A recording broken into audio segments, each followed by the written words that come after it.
All right, we're going to get started, folks. Representative Haroldson. Hey, paging Representative Haroldson. We're going to get started if that's all right with you. Okay. All right. Welcome to Senate Judiciary. We have a couple bills for our consideration today. Some of these bills are committee bills, so we've heard them over the interim.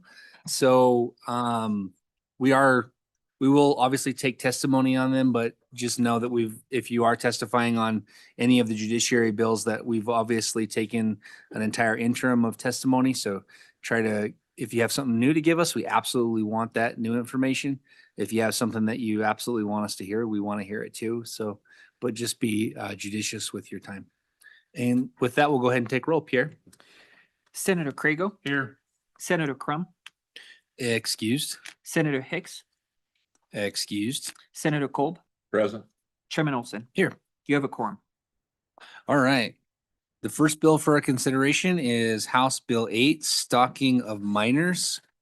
Committee, just as a reminder, this bill is a simple little bill. And on page 2, it adds the felony of stalking of minors to the list of felony stalking that already exists in statute. And that is the bill. Welcome, Senator Crum. Thank you, Mr. We Chairman. tried to wait, but I couldn't, we got antsy. I couldn't wait. It was my fault. That's all right. We appreciate you. All right. Are there any agencies wishing to testify on this bill? All right. Any associations?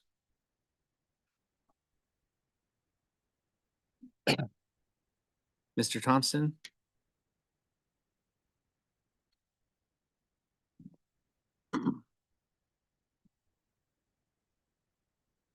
Welcome.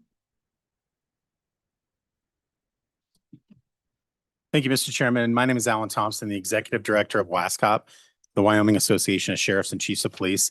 And I just wanted to take a quick second to just indicate that we've been working on this with you all through the interim, listening to folks from the communities and our membership, and would just ask your favorable consideration for this going forward. And in an interest of time, if I can just speak to the next two bills very briefly and say that we are in the same position with all of those. And unless you have any specific questions for me about this one, I have a conflict coming up soon. So thank you, Mr. Chairman. I'd be happy to answer any questions. Okay. Committee, any questions on House Bill 8 for Mr. Thompson? All right. Thank you. What time's your conflict? Okay. I'm just curious because we may have some questions for you on House Bill 9, but I don't want to take those up yet. But I think you'll be fine, and we'll have plenty of time to do that. And I'm sure, Mr. Chairman, I'll still be here during that discussion. Okay, great. Thank you. Welcome. Morning, Mr. Chairman, members of the committee. My name is Clark Fairbanks. I'm the director of the Wyoming Youth Service Association, nonprofit youth service agencies across Wyoming, providing prevention through intervention and treatment of youth. I stand before you today to just express my support for House Bill 8. I believe it'll provide additional protections for our children, Wyoming children. Our member agencies last year served 14,500 individuals across Wyoming. And each year we do a snapshot data of the presenting issues facing children. And last year, 62% of the youth that were in care in that snapshot reported suffering some form of abuse, and 24% reported being sexually abused. And I just provide that information to you, speaking to this severity of the issues facing children. And I believe this will provide additional protections for children and provide law enforcement and our legal system more tools as they work to protect children. So that I'd stand for any questions that you might have. Any questions for Mr. Fairbanks? All right, thank you. Senator Boner, did you have anything you wanted to add to House Bill 8? Yeah, thank you, Mr. Chairman. Appreciate the committee's efforts on this subject and the next bill. we're living in a changing world where our children are more vulnerable than ever, especially given their connectivity with being online more often and earlier in their lives. I think House Bill 8 is a common sense addition to our laws that protects children and probably should have happened a long time ago. But we're in a position where we can make some positive changes now. And I appreciate the committee's work to make a very succinct, targeted, and effective piece of legislation. So it's time for questions. Any questions for Senator Boner? All right, thank you. General public comment?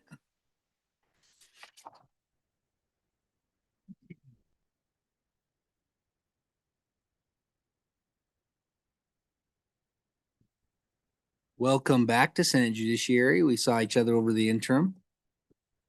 Appreciate you and your testimony. Thank you, Mr. Chairman and committee members. Thank you for this opportunity again to speak with you today in support of House Bill 8. My name is Kathy Holman and I live in Glen Rock, Wyoming.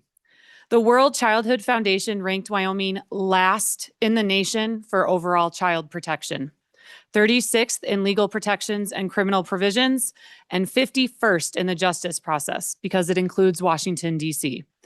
In Converse County in 2024, there were 88 reported stalking victims, and 5 of them were children. If I'd come across these statistics 3 years ago, they would have made me pause. As a past first grade teacher at a school right here in Cheyenne, I reported many incidents of sexual and physical abuse of my students. I would have thought that not much has changed in the 17 years since I last stood in front of a classroom, and then I would have moved on with my life. Now I sit before you as a mother whose child is one of those statistics. My daughter is one of those 5 children who were stalked in Converse County. I can wholeheartedly agree, having gone through Wyoming's court system as a victim, that we belong in those absurdly low rankings for legal protections, criminal provisions, and justice process.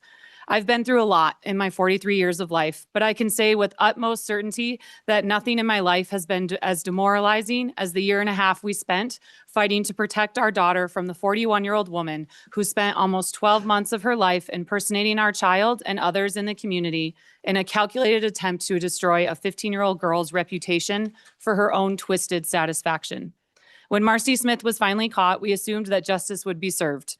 Instead, we had to withstand the brutal blow of learning that what had been done to our daughter and our family was simply a misdemeanor charge. Stalking my child for a year had the same repercussions as if Marcy had thrown a beer can out the window of a car. The penalties for harassing wildlife in Wyoming are harsher than the repercussions for causing proven lifelong harm to a child. As victims in the court system, we felt like we had no say in when our court dates would be set. Multiple times, Marcy's lawyer would change dates with only a few days' notice. At the advice of the prosecuting attorney and law enforcement, we had to remain silent for months about what was done to us, while Marcy and her supporters continued to control the narrative in our small town. Not only were these delays mentally devastating on all of us, but it was a logistical nightmare for our family with 5 children and 2 working parents. In July of 2025, we went back to court to modify our protection order because Marcy simply would not stay away from the children. She and her lawyer pushed the date back months, and I found myself having to choose between visiting my mother on her deathbed and testifying in court to protect my daughter. I chose my daughter, and even though I know it was the right thing to do, my mother's death 10 days later brought with it guilt and regret that haunts me to this day. We are here before you, asking you to support House Bill 8, a law that will make an adult stalking a minor a felony in the state of Wyoming. I want you to understand this isn't just about the punishment fitting the crime. This is about protecting victims. With this crime becoming a felony, there's an option to arrest these perpetrators and remove them from our communities immediately. It would be easy to say that our case is unusual, even with those statistics I presented at the beginning of this talk. In my hand and in front of you, I hold a packet that contains 36 statements from other victims of stalking. 34 of the victims are from Wyoming. These victims have heard our story and sent us theirs, asking us to be their voice. Here are a few quotes. I was stalked for 13 years, from age 12 to 25, across multiple counties in Wyoming. My son has been stalked by his ex-girlfriend for almost a year. He calls me crying that he can't take it anymore. He just wants it to stop. She is literally driving him insane. I was stalked by my best friend's dad. My stalker lives in Wyoming, and I moved to Illinois to escape him. The overwhelming themes in these stories are fear, hopelessness, devastating mental health issues, and over I read the statement, "The police said they couldn't do anything to help us." House Bill 8 has been the focus of our family's work with you over the last year, but I strongly encourage you, after this current legislative session is over, to take a closer look at our stalking laws as a whole and how the victims of this crime are treated when they seek help. The first step in protecting Wyoming's youngest and most helpless stalking victims is to vote yes on House Bill 8 and make an adult stalking a minor a felony. But I am pleading with you, don't stop there. Thank you. Committee, any questions? Ms. Holman, thank you for your testimony. I know we've heard it before and it's been a journey through the interim to get to where we are today. And I appreciate all of your advocacy with the legislation and your openness throughout the hearings. It's obviously not necessarily the easiest thing to talk about, but it does definitely help us frame the issue. So we really appreciate that. Thank you, Mr. Chairman.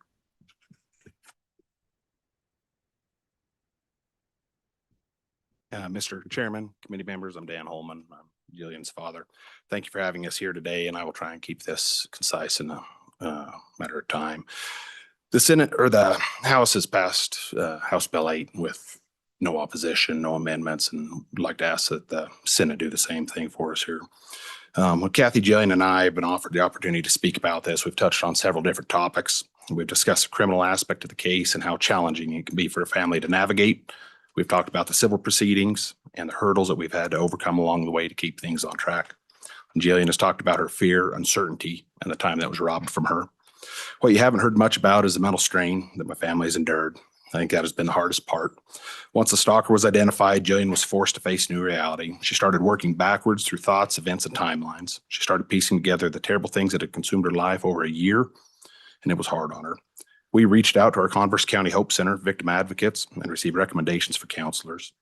And Jillian didn't want any part of that because she'd put up walls to protect herself. We encouraged her to speak, and we hope that it has done some good for her in the long run. If you're a parent, you know how your child's pain overflows onto you. Kathy took this especially hard because she's the epitome of a mama bear. She wanted to comfort and protect her daughter and then fight with anyone that didn't see the severity of this situation. On one occasion, in our great digital world that we live in, a comment was made that it's just a misdemeanor.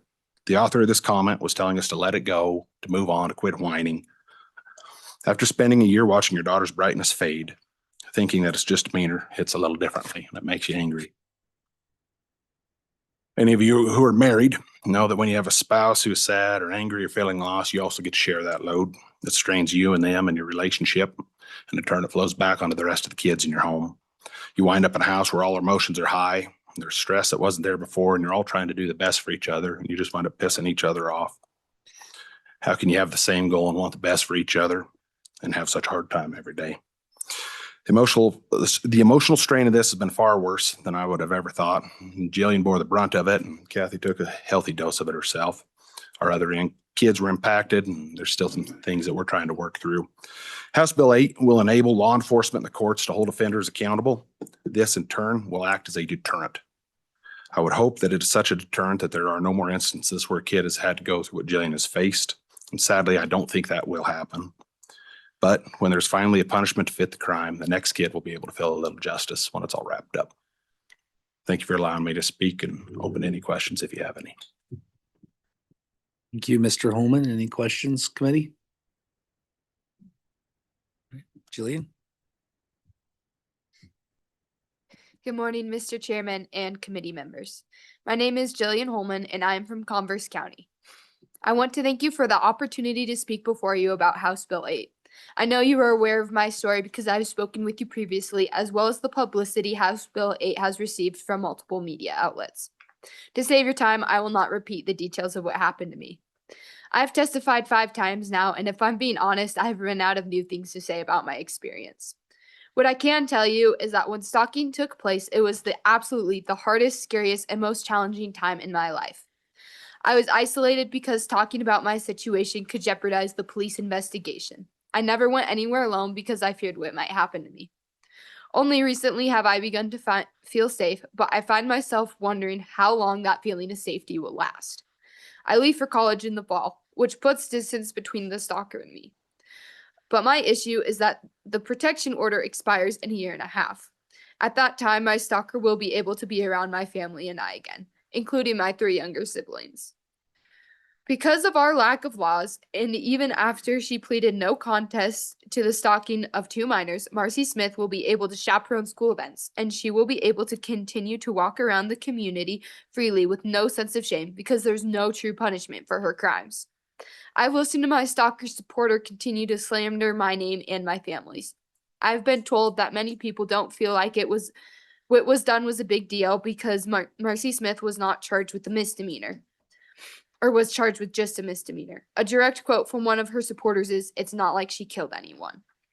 This kind of attitude is what happens when people who should be in jail for harassing, bullying, and stalking a child are allowed to walk free.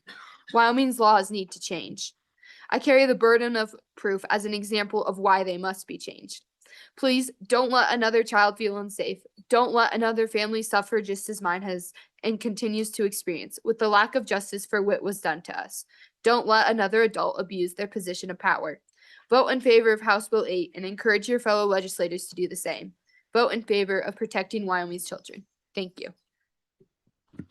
Committee, anything? All right, Jillian, we really appreciate your testimony. Obviously, it's the most important testimony with this legislation, and I know it's not easy for you to speak in front of a committee, but you are becoming an expert. You've done it a lot, and you do a really good job. And I just really appreciate all your strength that you exhume. And we're gonna get this bill over the finish line. Thank you, Chairman. Thank you. Any other public comment? All right, I will close public comment. Oh, online? Yes. Oh, I'm sorry. I thought we didn't do online. Yeah, let's bring Miss Hackle in. You can bring Miss Callis in.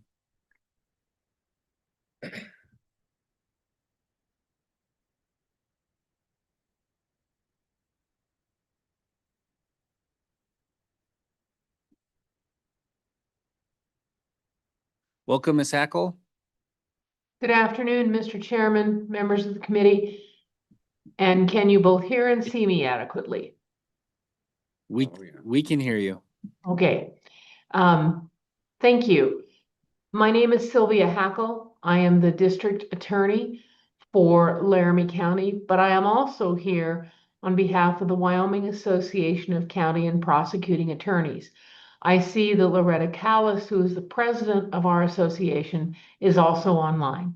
As we did in front of the House Judiciary Committee, we are here to support this bill wholeheartedly. You know, you've heard us say before, this gives us another tool in our toolbox, helps us fashion the punishment to fit the crime. But today, once again, listening to the testimony in front of the committee, I want to remind you that we're also parents. We also have children, and we also hurt when these victims of crime are hurt not only by the perpetrator, but maybe by the system. So I would encourage you on behalf of myself as a prosecutor here in Laramie County and the association, which has taken an official position on this bill, to, as they say, get it across the finish line. And I stand for any questions. Any questions for Ms. Hackle? We appreciate hearing the position of your association, and it is a little cliche that it's just another tool in the tool belt. But I do hope that it's used as the important tool as it is in the situations where it fits. And so I really do appreciate you recognizing how this can help in Wyoming. Thank you, Mr. Chairman. Ms. Callis? Chairman Olson, I appreciate your time. I will not belabor the issues. Ms. Hackle very articulately went through the process. She has already expressed our association's position. I was just also going to note, if you have any questions, I'm happy to answer them, but I don't think anything can be as powerful as the victims that have already spoken to you today. So we just ask that the committee pass this bill and that it can be considered on the floor for passage into law so that we can utilize this to protect the victims in Wyoming. Excellent. Any questions for the Ms. Callis or Ms. Hackle? No? All right, thank you both. And Pierre, let's go ahead and go to Ms. Pavey.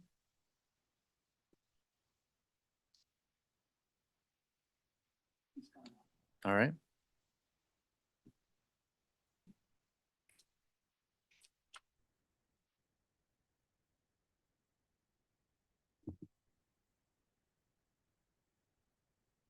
Welcome, Ms. Pavey. Hello, committee. Thank you for allowing me to testify today. My name is Laura Pavey, and I am speaking on behalf of Moms for Liberty of Wyoming, all the chapters across the state. I'm speaking to you today in strong support of HB 8 related to stalking of minors. And with that, in due for time, I will not testify on the rest of what I was going to say today so that you guys can move the bill. Thank you so much for bringing this bill forward. Well, we appreciate your brevity, but you know, if you have something else that you want to share with us, even if you're not going to share it now, you can always email that to us. Okay, perfect. It does help us when we take a bill to the floor to have different testimony from different people to rely on. Okay, perfect. I will email you guys on that one, and then might be speaking on the other ones. Thank you so much. All right, then we'll see you then. Thank you.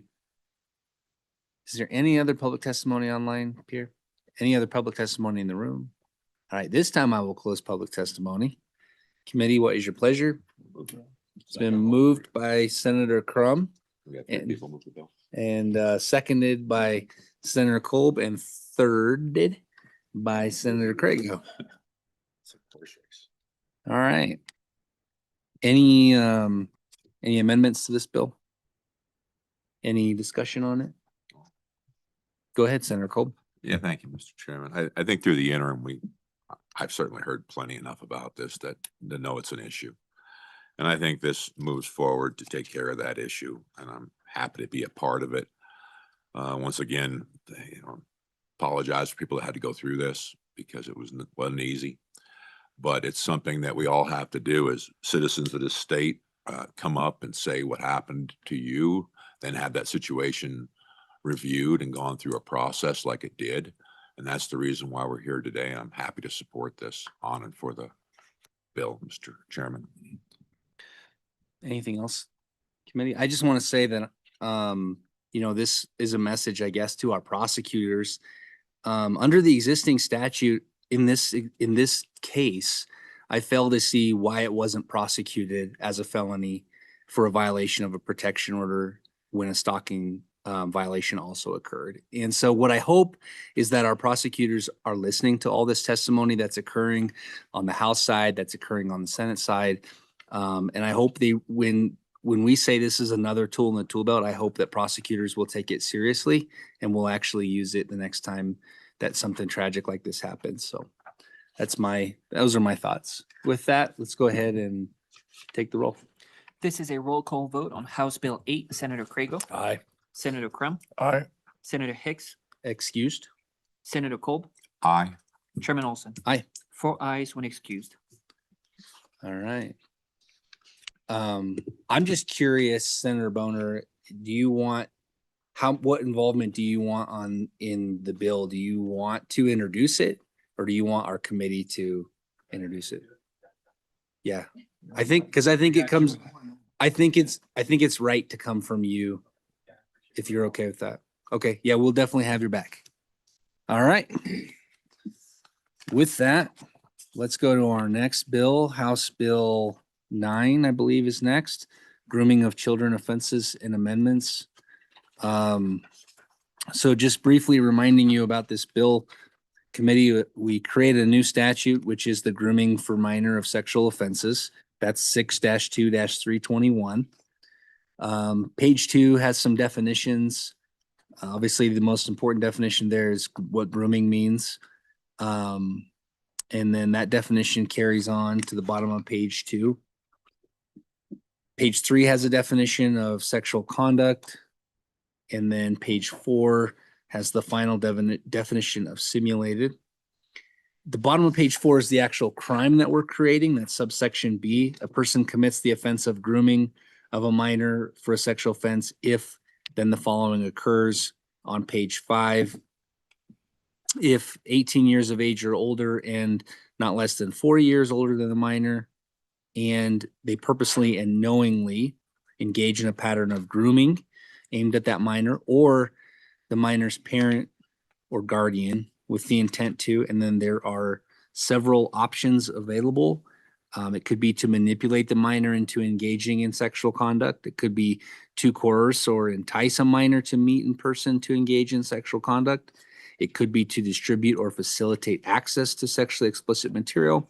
Or lastly, it could be to exploit a position of authority to develop an intimate or secretive relationship with a minor. So that's the crime that we're establishing in this bill. And then the remaining portion of the bill is pretty much the penalties. There are different penalties. The main one is subsection C for everything that's not addressed in the next subsections that we'll talk about. Grooming of a minor for a sexual offense is going to be considered a felony, and it's punishable of not more than 5 years or a fine of $10,000 or both. So that's kind of the primary penalties the way I see it. And then there are some modified penalties. On page 6, subsection D, penalty, I call this the 12 to 16 category. So if the minor is younger than 16 but older than 12, then we're looking at a 10-year penalty or a fine of $10,000 or both. Below that is subsection E. This occurs if the person is not less than 18 years of age who commits the offense of grooming of a minor against a minor who is less than 12. Then the penalty for this felony would be 15 years, not more than 15 years, excuse me, or $15,000. And then if we go over to page 7, there's a few more penalty options. This subsection G deals with a person of authority. So if the person who occupies a position of authority in relation to the victim or who commits the offense of grooming of a minor for a sexual offense, then under these options, the felony will be enforced for up to 10 years for kind of the general category, and then I'm sorry, of not more than 10 years or $20,000. That's the general category. Then below that, if the minor is between the ages of 12 and 16, then the felony penalty is not more than 20 years, $20,000 fine.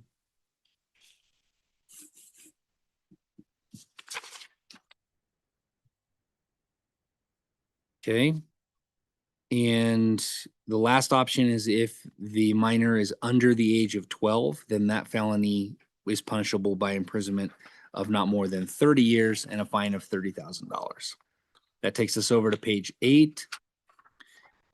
7-13-301 is a deferral, right? That's a deferral. And we're saying that this offense of grooming of a minor is not one of the felonies that you can get a 301 deferral on. Page 9, 7-19-302 is the sex offender registration, adding in the new statute that we are creating, the 6-2-321, and saying that if you're guilty of that offense, you must go on to the registry. And then that takes us to the end of the bill. So that's a brief reminder of the legislation that we have in front of us. Committee, any questions or before we get into public comment?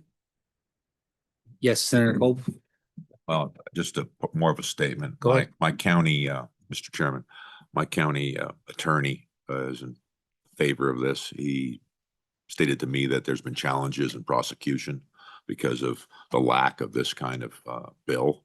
And so he's totally in favor of it because he feels it'll help him do his job to protect the public in a way that he had difficulty before in proving it in a court of law. Great. Thank you, Senator Crum. Mr. Chairman, do we know what the amendments were that got incorporated in this on the House side? We do, I think. No, we might ask Mr. Thompson to run us through those amendments. I didn't go in and line this engrossed version up with our original bill. Yes, Senator Craig. Mr. Chairman, I was just going to point out there's 8 amendments that were adopted in the House.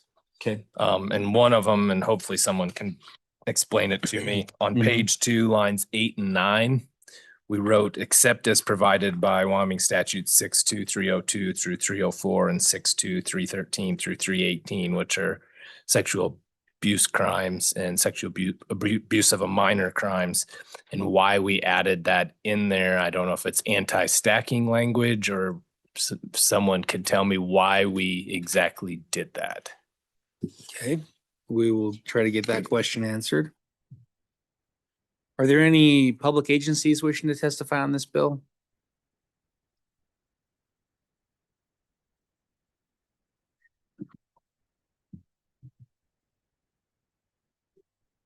Welcome to both of you. Good afternoon. My name is Kara Chambers, and I'm with the Wyoming Attorney General's Office, Division of Victim Services. I just wanted to, stand for some potential questions, but I think a lot of the discussion on the amendments could also possibly be handled by the Wyoming Prosecutors Association, because they were consulted with some of the changes. I believe it was to address matters already covered in existing law. But we can get into specifics if you'd like. I really just wanted to mention something that I think is important for you to know and to recall, is that this bill was sort of a reworked bill from the prior session that is absolutely needed to address gaps in our laws. There are comments that there are existing statutes that cover crime, sex crimes against children, but this bill really does fill an important gap. And for those of you who have been around for a little bit longer, the House is a very new committee. But for those of you who have been here, might recall testimony during a prior interim from a young woman from Maine whose offender came to Wyoming to avoid being a registered sex offender in Maine. And he was able to escape that because at the time, Wyoming didn't have similar legislation that would require registry. So this would close that gap. Certainly wouldn't want to see the state of Wyoming becoming sort of a loophole safe haven for sexual predators to avoid registration. So with that, I would stand for any questions. Any questions for Ms. Chambers? We might save those Sure. substantive questions for the prosecutors. And we'll pull up my law enforcement backup before he has to leave at 1. Okay, great. Welcome.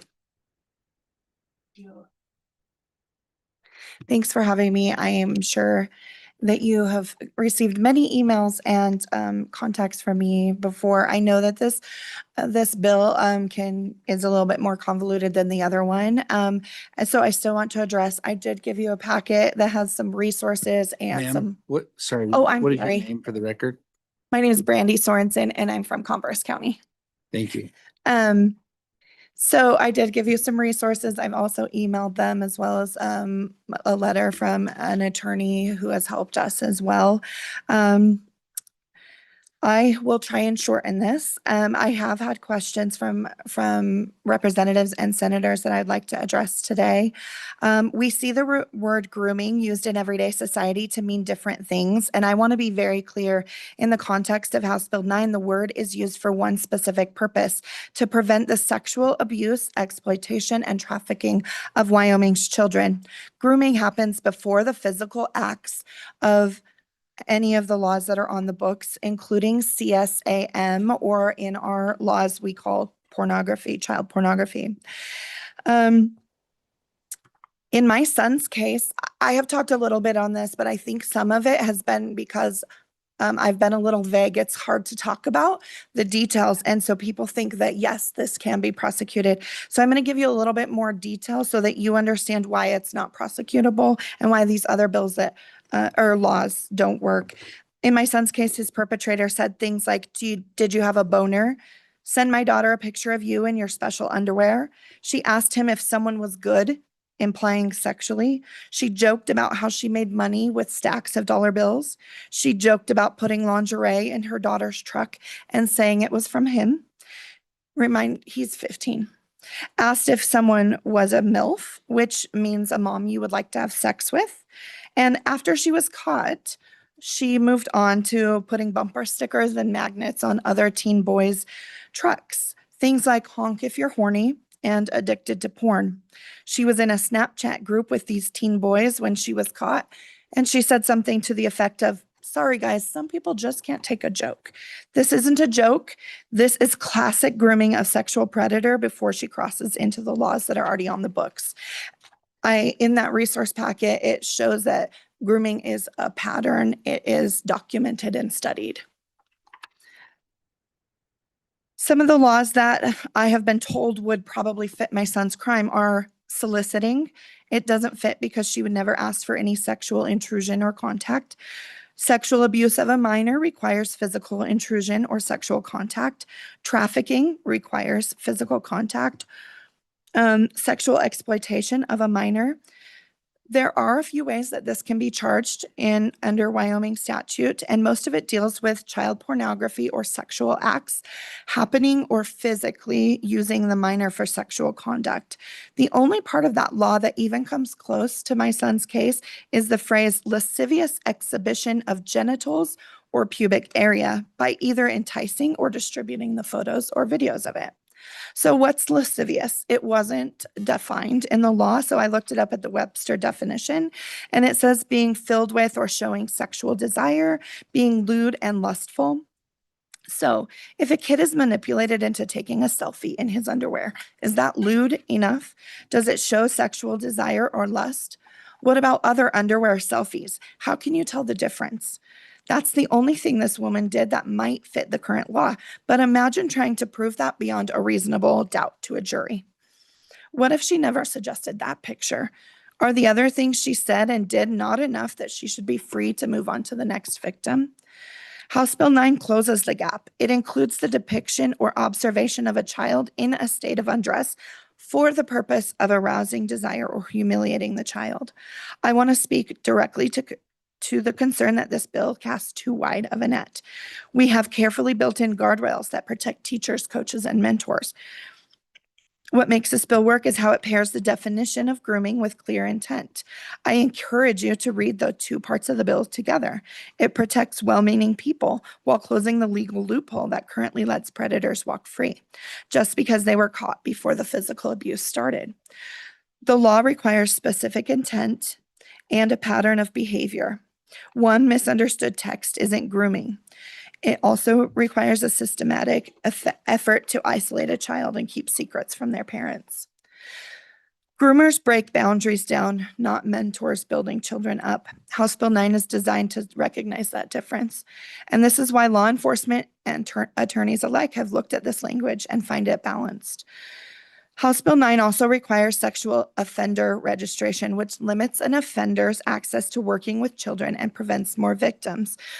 Again, in my son's case, she was a chaperone at the school and FFA, that kind of thing.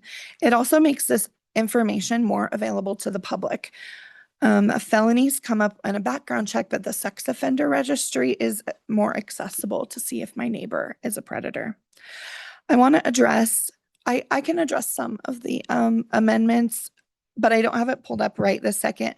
I know that they had some amendments that helped clear up the language of the age definition. So it's anyone under 18, and then there's a 4-year age gap instead of like 17 and then 16 and 18 and the 4-year age gap. So that just made it really clear was those amendments. I know that there was a few amendments because of the different punishments. They were a lot longer than some even actual sexual abuse. And so they conformed them and made them a little bit more I don't know, something, realistic, I guess. And it would say up to and let the judge have a thing. One thing that didn't get passed, which I am glad, is one of the amendments asked to remove the word actual in the definition. And that is needed because in the definitions, it says that they are enticing a minor to those acts. It's not because we're trying to prosecute them for doing those acts. So it needs to stay in there. In my son's case, the predator had a clear pattern of behavior. She used her position of authority to build a secretive sexualized relationship. Under current law, she walked away. Under House Bill 9, she would be held accountable, and so would others just like her. I'm asking you to pass this bill to ensure that no Wyoming parent has to sit where I am, knowing what happened to my child, and that the perpetrator moved on to other victims. Or maybe worse, when you find out that your kid wasn't the first victim, but the law said it didn't count. Thank you. I'd be happy to answer any questions. Thank you, Ms. Sorensen. Senator Craigo.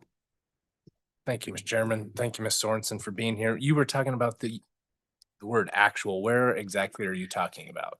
Because it's in the bill a couple times. I just want to.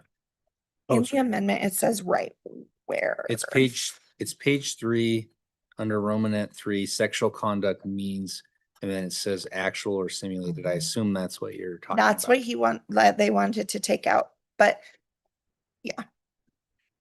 Chairman, if I may, it was Amendment 3, or excuse me, Amendment 4, which was to page 2, line 23. But that did fail. It was suggested delete actual or, but that failed. Okay, yeah, I think that's what it is. Yeah. Okay. Ms. Sorensen, I had a question for you. You mentioned that there are guardrails in this bill that it does not apply to teachers, and then you had a list of others that it doesn't apply to. So in my YouTube lawyer opinion, I only know law because I've only studied it, not in real actual, just YouTube. Okay. Anyways, the guardrails in there are the fact that you have to have the intent and the definition and a pattern of behavior. I So know what you're saying. that's what I was I thought you were. Oh, no, not a saying that there's specific like word. Excuse me. I thought you were saying that there was a specific list that was excluded. Oh, no, just that if you pair them together. Right. Chairman, if I may, there was an attempted amendment to carve out sex education, just discussing certain. There was a House amendment to do that. That yes, That that failed. failed. right, and that Mhm. I believe that is what Ms. Sorensen was alluding to, Gotcha. just for clarification. Yeah. Okay. Any other questions, committee? All right. Thank you both.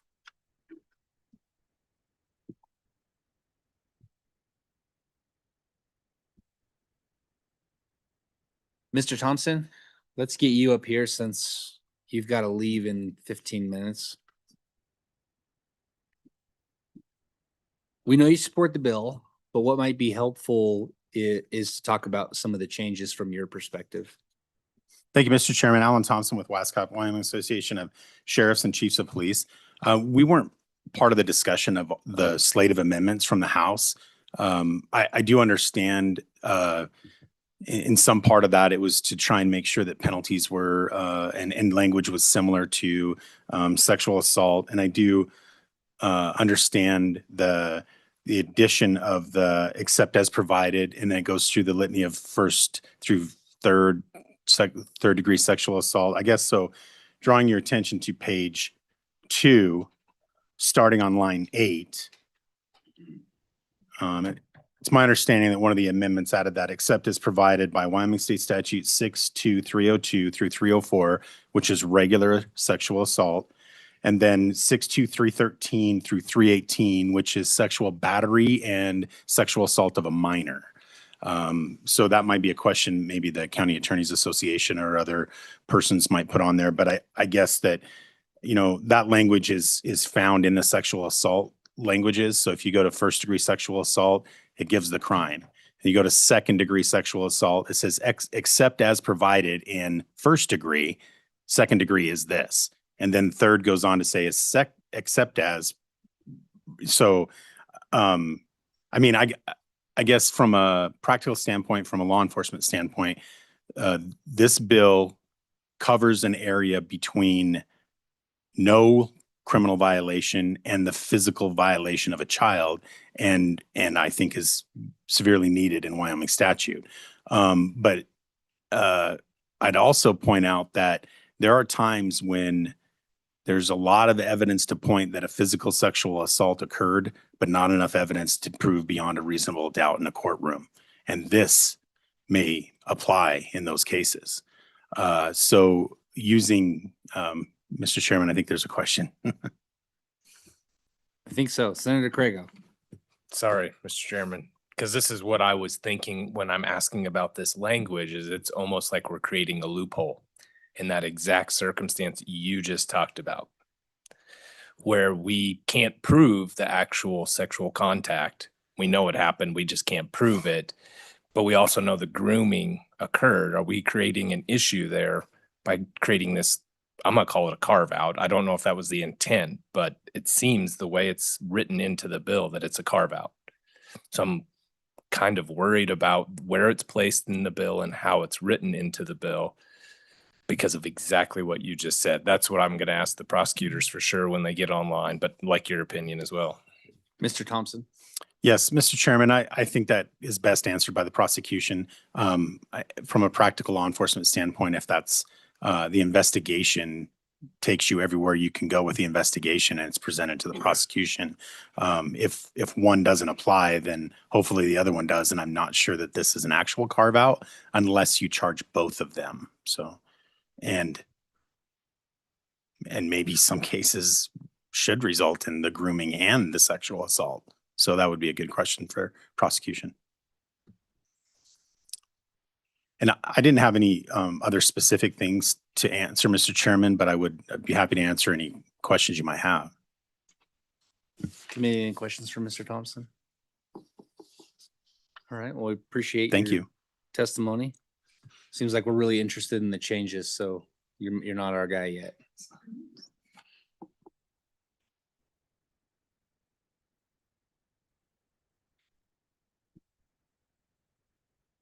Any other testimony before I take public testimony, any other agency or association testimony on this bill? If not, I think I'm going to actually jump to our prosecutors so we can get to the discussion on some of these amendments.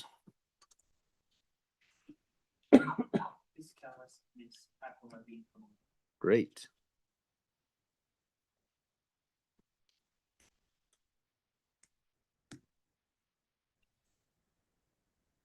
Welcome back, Ms. Callis and Ms. Hackle. So we know that you and your association support the bill. What would be helpful is if you could walk us through some of the changes in this bill from the interim bill to the House bill to what we have now, and your involvement.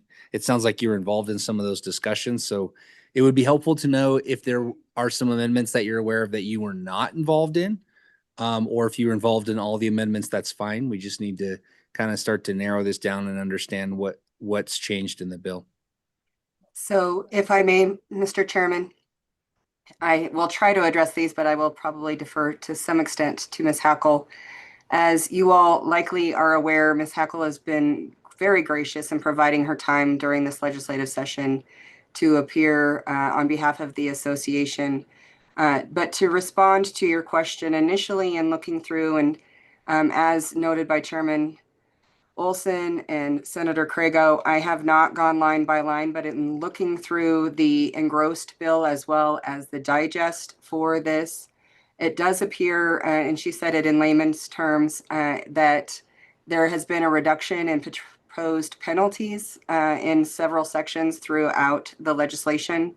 And I did listen to the House Judiciary and some of the debate on the floor related to that. And I anticipate the bases or reasons for those changes there was a substantial amount of argument related to the penalties in this grooming statute at times being more substantial than sexual abuse of a minor or sexual assault. And so there was some concern that they were making the act of grooming more of a crime than the actual penetration of a minor. And so I believe that that was the impetus for some of those changes. In addition to that, and looking through the changes, I will go to the comment about compounding in the definitions related to that. They do the exceptions in that subsection 2. And as noted again by Senator Craigo, I do believe that this is intended to make sure that, for example, when we are charging that on this specific date or this time frame, the defendant committed the act of sexual intrusion by penetration of, and we here in Uena County are very explicit in providing what orifice is being penetrated. And the reason for that is because each act of penetration is a separate and distinct criminal act. And so I think that they are trying to make sure that you're excluding the actual act of penetration in those acts, but that would not preclude, when we talk about compounding, charging grooming and the actual sexual assault or sexual abuse, because again, the actual then sexual contact or intrusion would be a separate and distinct offense. So that wouldn't preclude us from charging grooming and sexual abuse of a minor. So I want to make sure that that's clear. At least that's my purview and how I have had effective convictions. The other substantial change that I noted in preliminary review is subsection G of the engrossed bill. It does appear, at least I did not note in your original bill, that there was an addition related to position of authority. And that is a place where in that subsection, they do have enhanced penalties for grooming that were put in through the House. And so I at least anticipate those are the three substantial changes that I noted through review. I will certainly defer and have other commentary to provide, but I'll defer to Ms. Hackle. I don't believe that the entirety of the association voted to assist in any of those changes, but certainly it would not be a surprise to find that Ms. Hackle sent out an email and communicated to aid in those changes. So I will defer to her for those responses. So, Ms. Callis, I have a couple of questions, and if they're better for Ms. Hackle, that's fine, but I'll ask you. Under the penalty section where they've got, where you're talking about in the subsection G on page 7, for the position of authority penalties, just noting that the penalty under subsection E, just as an example, and subsection D on the previous page is 10 years, $10,000 fine, 15 years, $15,000 fine. Then when we get to G, it's 10 years, $20,000 fine, 20 years, $20,000 fine, 30 years, $30,000. So seems like there was what seems off to me is the 10,000 years, $20,000 fine. I think it should be $10,000 if, just going off of the pattern alone of how it's progressively getting bigger with each type of penalty. I don't know if you have an opinion on that. I will. Sorry, I didn't mean to cut you off, Chairman Olson. Go ahead. In my experience, first on a practical level, and this may be different in different locations, although this does tend to be more of a upper class crime on some occasions, fines are very rarely imposed in relation to most of our crimes because unfortunately we're generally dealing with indigent individuals. However, in conformance with the escalation that you were commenting on, Chairman Olson, I would agree that if you were escalating those, it makes less sense to have the 20,000 on the 10 years. And in the vast majority of felonies that have a 10-year penalty, the fine is $10,000. So that would be in conformance with more of our legislative bills to have a 10-year, $10,000 penalty. Great. That's helpful. And then I have kind of a mechanical question for you on page 5, Romanet 2. I don't fully understand the options in this Romanet. So it says that if a person purposely or knowingly engages in a pattern of grooming aimed at a minor. I get that. That makes sense. After the or, though, it says or the minor's parent or guardian. So someone who purposely and knowingly engages in a pattern of grooming aimed at a minor, aimed at the minor's parent, that seems odd to me because we're trying to get at the behavior that's aimed towards the minor. I don't understand the language about the minor's parent or guardian. And I don't know the origin, sorry, Chairman Olson. I don't know the origin of that provision. I do understand your quandary. I would note that one of the most substantial issues we have in child sexual assault material is the fact that in a number of those cases, parents are either enabling or selling children for the use of those materials. And so I anticipate that the intention in that was to criminalize the solicitation of an adult to access a minor child.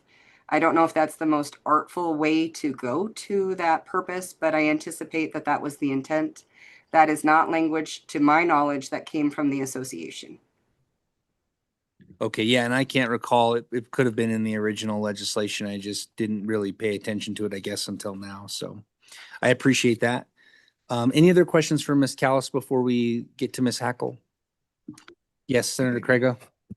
Thank you, Mr. Chairman. Just for both of you, actually, that language on page 2, lines 8 and 9, I probably won't bring an amendment to mess with it today, but I think we should think about that between now and third and final passage on this bill and just make sure we're not, it's just troubling. The way it's written, it's not our standard language within the green books, and it just doesn't sit very well with me. And I think we might be creating an issue that we don't need to be creating. And so maybe just help me think about that between now and when we pass this bill across. Thank you.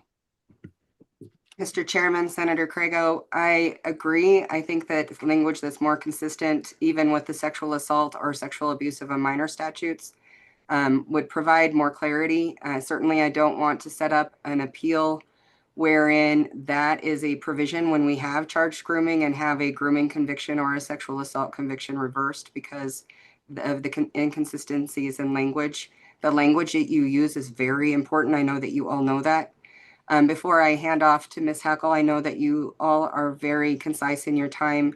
I want to note that this week I had yet another case where this would have been applicable, and I'll provide you the specific example of a 26-year-old male sending pictures of his erect genitalia to a 14-year-old. And unfortunately, under our current statutes, that does not fall under voyeurism or public indecency. And so those would be charges that certainly are very upsetting to parents. They are traumatizing to children, but they do not fall under any statutory provision. It is not illegal for an adult to send a picture of themselves to anyone at this point. And so, in my opinion, this statute is essential for a number of reasons. Some of them is pattern of conduct, but those photos and their intention is clear. There is no moral reason to send a picture of an adult male's genitalia to a child. And so when we talk about a toolbox, I would much prefer to facilitate and engage in prosecution of these cases at the forefront before we victimize children. So I do ask you to pass this legislation. Thank you. Ms. Hackle? Thank you, Mr. Chairman. I would like to echo everything Ms. Callis said. She's correct. I didn't have any contact with the association as a whole regarding amendments to this bill, but I certainly heard what you've asked and what she has said, and I agree with everything that we could clean up the language on page 2, lines 8 and 9 to be more consistent with how we handle such except as language, say in the sexual assault statutes. But I also agree we definitely need these. I don't think we're either compounding crimes or creating a loophole, because it is quite possible for conduct to be both grooming and then segue, unfortunately, into sexual assault. And I've had a couple of grooming cases myself where at the time there was no grooming statute. So you look at the facts, and in the cases with which I'm familiar, actual sexual assault did occur and was charged. So I would, in the interest of the committee's time, just support everything Ms. Callis said and offer my help in any way that you request if you have specific issues you would like to resolve before this matter is finally passed on the floor. Any questions for Ms. Hackle? I'm confident Senator Craigo is going to continue to stew over this section until he finds the right amendment. I imagine we may reach out to you, so appreciate you offering your services for that, because we've got a couple readings on this bill and we want to get it right, and it might take a couple of tries to get it all figured out. So appreciate you very much. Thank you. All right. With that, we'll go back to the room. Is there any public testimony in the room? I think we may have Miss Pavey. She's gone. Is there anybody else online that wishes to testify on this bill? Okay, then I will close public comment on House Bill 9. Committee, what is your pleasure? Move the bill. Moved by Senator Kolb. Seconded by Senator Craigo. What you didn't know is whoever moved it is the one that gets to present it to the floor. Excuse me, I thought Senator Craigo. seconded it. No, not an issue. Mr. Chairman. Yes, please. So and maybe this is where Senator Craigo can help us all out, but I'm still lost why we need the language that was added in page 2, line 8 through where we're changed 8 through 13 or whatever. Are we confusing? It's certainly confusing me. I don't know. Maybe it clears things up. I don't know. Yeah, what I don't fully understand is the way I read it right now is that grooming has a definition in this bill, but it may have a different definition in these statutes. Is how but it doesn't. It doesn't even exist in those statutes. So that is very confusing to me as well. Okay. Yes, Senator Cole. Yeah, thank you, Mr. Chairman. It doesn't make the bill better. Without it, the bill still stands as it is. So I don't understand what we even want to fool with it for. I mean, and I'm not an attorney, but it looks like it's just adding things that are unneeded.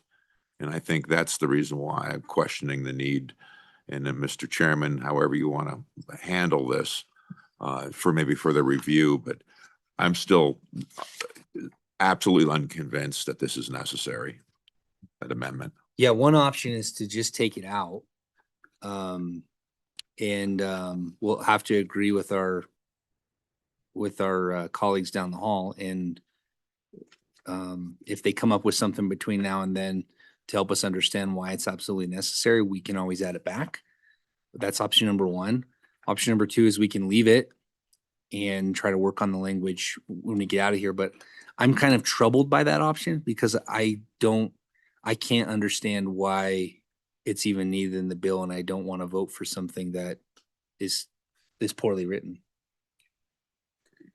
Unless Senator Craigo can convince me why we should leave it in. Mr. Chairman, I am not going to do that. Okay. I'm totally fine taking it out. We can come up with better language. I mean, the whole point was that the way I'm understanding it is we want to be able to prosecute both crimes. Both, yeah. For both actual penetration and grooming. That was the intent of putting it in there. I don't think it accomplishes that. The way I read it, I actually don't think it does that. We could put that language in a more clear fashion somewhere else if we think it's necessary. I don't think that's necessary either. They could still charge it no matter what, but we will definitely talk to our good prosecutors and figure that out. I'm happy taking it out and I make that motion. All right, it's been moved by Senator Craigo and seconded by Senator Kolb to delete, starting with except on line 8 of page 2 through 6-2-318, comma. Does that make sense, Pierre? Yeah, we're on page 2, lines 8 and 9. The amendment deletes, starting with the word except on line 8 through line 9, the 6-2-318, comma. Yeah. So we would start with the word grooming. Correct. Yeah, clean that up. Sure, they'll take care of that. Any discussion? I think we've discussed this. I feel really comfortable removing this. All right, all those in favor signify by saying aye. Aye. Any opposed?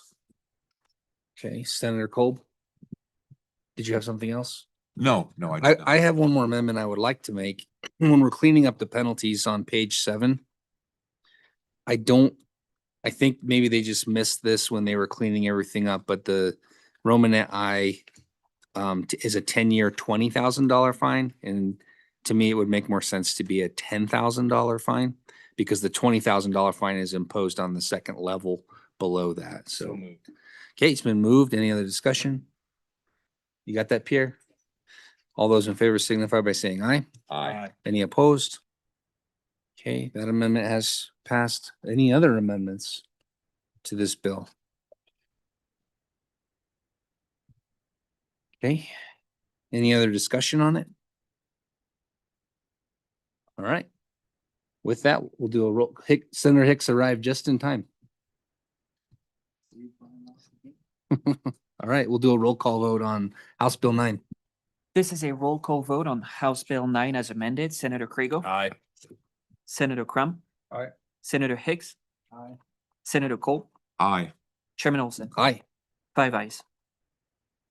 Very good. All right, the last bill for our consideration is House Bill 28, Sexual Exploitation of Children Amendments. Representative Strzok. Welcome to Senate Judiciary.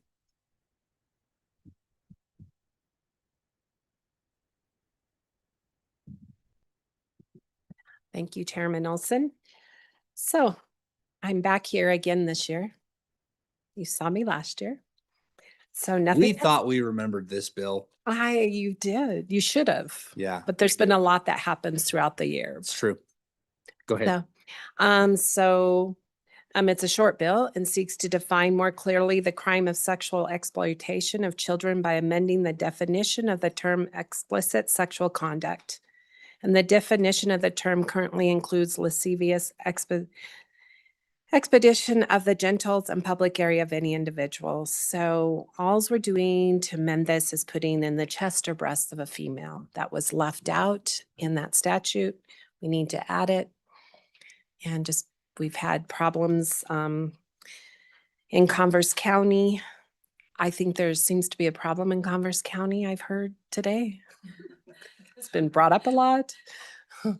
Anyway, there were some pictures on someone's phone of a young woman, and because it didn't list actual chest or breast of a female, they were able to weren't convicted of the crime. So we're asking to put that in there. So Representative Strzok, I just want to make sure we've got this in the right place in the statute based on what you're trying to do, because the definition of explicit sexual conduct involves two different things in this statute. It could involve an actual or simulated act, which is the first part of the definition, lines 1 through 5. And then there's an or, and then the second part of the definition here is lascivious exhibition of the following, and you've inserted the new language. So you are trying to make it fit within the exploitation of minors if there's just a showing, a lascivious exhibition of the chest or breast areas of a female person. Is that correct? Correct. Okay. And so my question for you is, what is meant by a lascivious exhibition? Well, lascivious means sexually suggested or lewd. So if a woman were breastfeeding a child, that would not fall within this definition. It would not. At least I would.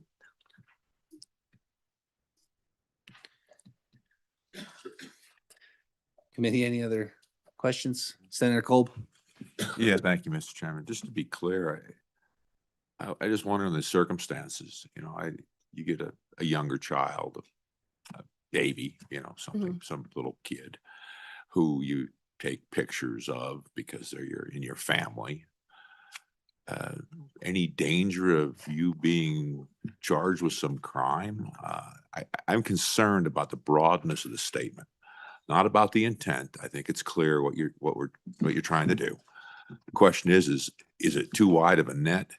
Is it gonna get a zealous prosecutor to prosecute somebody? That's my concern about this large of a statement. I mean, a chest area is, you know, from here to here, I believe, from the throat down and to your sternum, I assume is the chest area. I'm not sure. Maybe you could help me with the exact definition of that. Breast, I'm pretty sure I understand what that is, but the question would be is under a prepubescent woman, is that still considered? I don't know. Could you help me out with that definition? Not an anatomical expert. So if you could tell me, yeah, there's a picture of a little baby. It probably looks like my little baby who is 3 months old. And I wouldn't want folks having any issues with that, Representative. That's my concern. If you could help me out with that to get through this, I'd appreciate it. Representative Struck. Thank you. The main word in here is lascivious, and that is why that is in there, is to remove that of people not being sure of what we're talking about.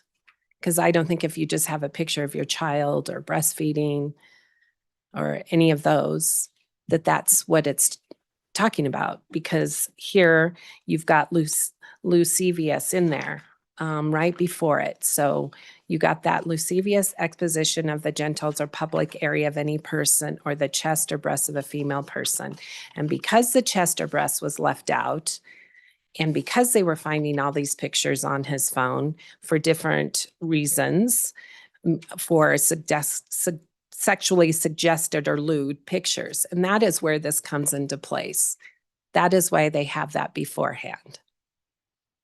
And I think it goes back to having a whole bunch of pictures. I don't think it's just one picture. I mean, you're going to have, when someone's going to be convicted, I assume they've got a lot of pictures on there. They have them of this person.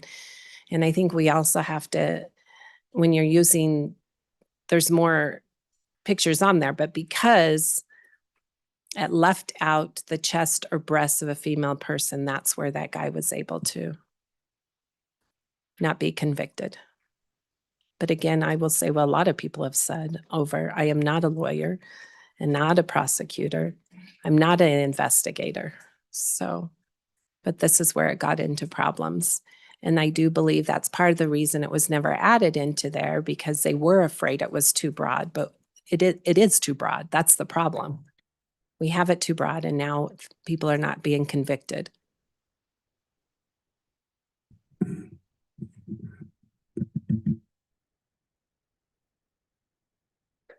Additional questions, committee? Okay. All right, I guess we're gonna go to public comment. Thank you. See if we can figure this one out. We lost Mr. Thompson, I think. Ms. Chambers, you don't have anything on this? No, absolutely not. Okay. We have our prosecutors online? Let's bring our prosecutors back in.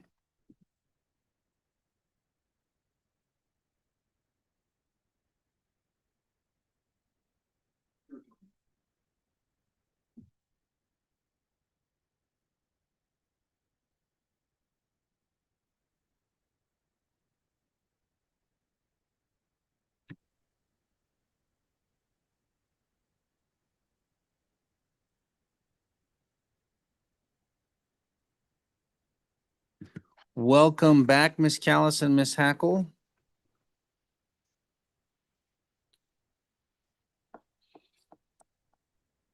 Do you have any comments, either of you, on House Bill 28? Senator Olson, Chairman Olson, I would first note in a number of statutes throughout the Green Books, particularly in Title VI, you provide for a substantial amount of faith in prosecutors to use our discretion wisely in relation to prosecutions. You have also enabled an entire division of the Wyoming Division of Criminal Investigation through the Internet Crimes Against Children Task Force to investigate these crimes and to facilitate these actions. I think that it's certainly a slippery slope in relation to matters to a certain extent, so I understand caution on why you would ask the questions about prosecutors. However, there are sexual acts that can occur with the breasts of a female that don't necessarily fall within the provisions of sexual actions in the title already. And as noted, lascivious display of genitalia is a requirement with a definition that is provided by statute. It is the most common provision that is utilized when a child is not actually under the active provision of a sexual assault, and generally does not include bathtub photos and other issues, although certainly it has been argued, and including matters for a number of images and other issues, both federally and on a state level, that even an innocent photograph, unfortunately, of our children, if it is contained in a folder with multitudes of videos and photos of other more graphic material, certainly indicates that it was utilized for purposes other than fondness for the child, unfortunately. And so even the most innocent photos, unfortunately, can sometimes be used for sexual gratification. Certainly that may be an issue, and I don't encourage you in any way to complicate the language of this statute. It already refers to that lascivious display, and so that is an issue. I will note, in case you all are unaware, that in 64305, which is the dissemination of images between people under the age of 18, that statute does already include the breasts of a female. And so there is precedent within your statutes to include the breasts of a female child. And in fact, that could be argued that this statute provides for conformance for that purpose. And so certainly I'll stand for questions. The association, as Ms. Hackle has noted throughout these processes, and as we noted in the interim, does support this legislation. Thank you. Any questions for Ms. Callis before we go to Ms. Hackle? Ms. Hackle, welcome. Thank you, Mr. Chairman, members of the committee. I simply want to second everything Ms. Callis said. I don't have anything in addition to add, and we both stand ready to assist the committee as you work this bill. Thank you. Okay, Ms. Hackle and Ms. Callis, the question that I have for you is in the statute, Ms. Callis, that you just referenced, 6-4-305, it does use similar language, but it's not the exact same language. The language used in 305 is breasts of a female person. It does not include or the chest, which is, in my mind, a lot broader than what 305 has in it. Do you have any thoughts on that? Chairman Olson, I cannot disagree with you. And certainly, as we noted earlier, terminology and words matter in legislation. I do believe that when 64305 was placed in statutory provision, that the language used on there anticipated a pubescent female, certainly that would effectually have breast tissue, whereas certainly one could argue that a prepubescent female does not. And so certainly I wouldn't anticipate the association would be objecting to clarifying the language if that is the intent of the legislature. Thank you. That was going to be my question, is I think if the statutes could be in harmony, that would be a lot better for any instance where the statute's being interpreted. So I do think that's a possible amendment that we might entertain. Any other questions for Ms. Callis or Ms. Hackle? All right. Thank you both. Wait, Ms. Hackle, I didn't call on you, did I? Mr. Chairman, you did originally, not with respect to this question about the language.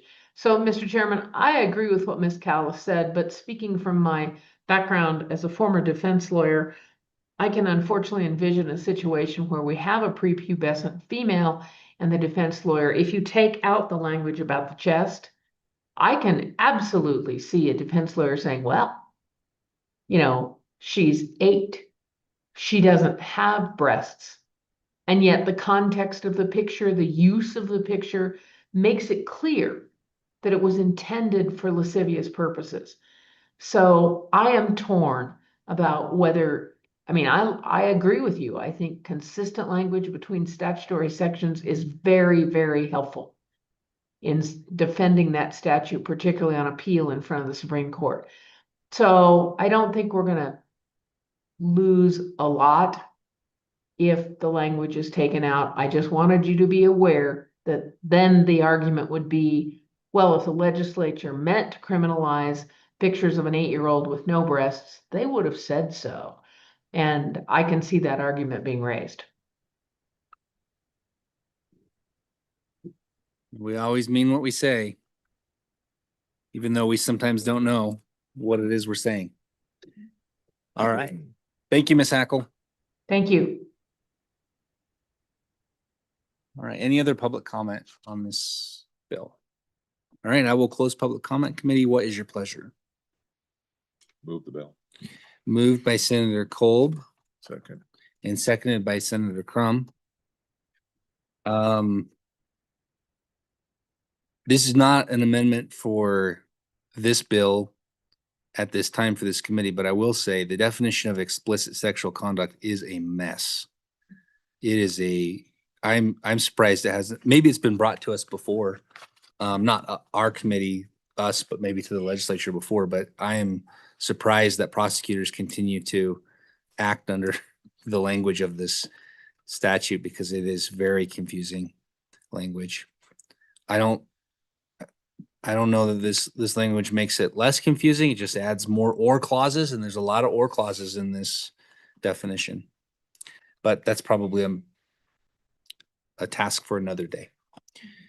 Anyway, any amendments, discussion, Senator Kolb?